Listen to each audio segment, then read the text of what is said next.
So today, September 12th, come and walk my Zone 6 Connecticut garden with me. This is called a Black-Eyed Susan vine.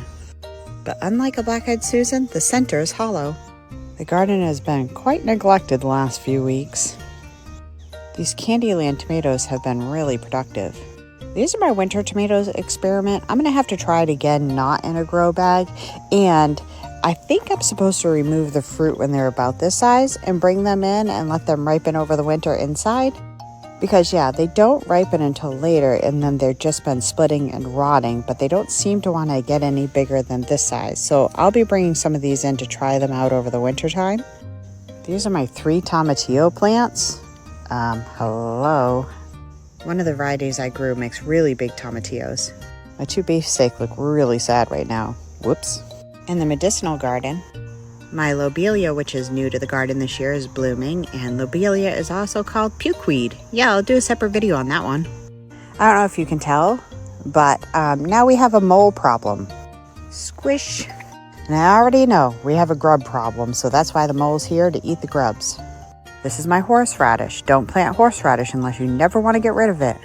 My San Marzanos are still producing. They look pretty sad, but I've made a sauce out of them recently, and I really like them in the sauce. These marigolds were awesome this year. Wah, wah, wah. The basil has had enough, but I have some more to put in for the fall. The romas are still going too. I'm letting the sweet potatoes go as long as possible. I have one tiny little watermelon. So even though this nasturtium and watermelon was quite pretty, it was not productive. This kai kai pumpkin, on the other hand, is taken over. And there's one hanging outside the fence. And there's another one. The ever-bearing strawberries are still going. My only the lonely butternut squash that actually started to grow at all. And I have one little fruit started on here. I don't really think it has enough time to mature. These 2 cayenne pepper plants, super productive. It's insanity. My King of the North bell pepper has done really well, but I think next year I'm going to make sure that I grow at least 4 of them instead of just 2. These are my black-eyed peas that I'm letting dry. I didn't get squat for cucumbers this year. These prism peppers definitely are a must grow next year. I've gotten so many of them and they're tiny and they turn red and all different colors. This F1 hybrid cucumber is the only cucumber plant that's really produced anything. But as you can see, it's still gotten some disease too. And I don't know, the fruit just doesn't taste as good as the Chicago pickling cucumbers. Broccoli is doing well. This patty pan summer squash that I started in July is a beast. I have so much fruit inside and it just keeps going and going. Maybe I'll get some delicata squash. My eggplant went from a summer crop to a fall crop because it's just finally started to produce. These 2 banana pepper plants produce like crazy. And I've been trying to leave my jalapenos, trying to get them to turn red so that we can smoke them, but they're taking forever. I had to take out my zucchini plant because it got a little rough looking, so I put in 2 that I had started inside. We'll see if we get any. These are those purple majestic potatoes that I put in for the fall, and they're reaching the end of their maturity.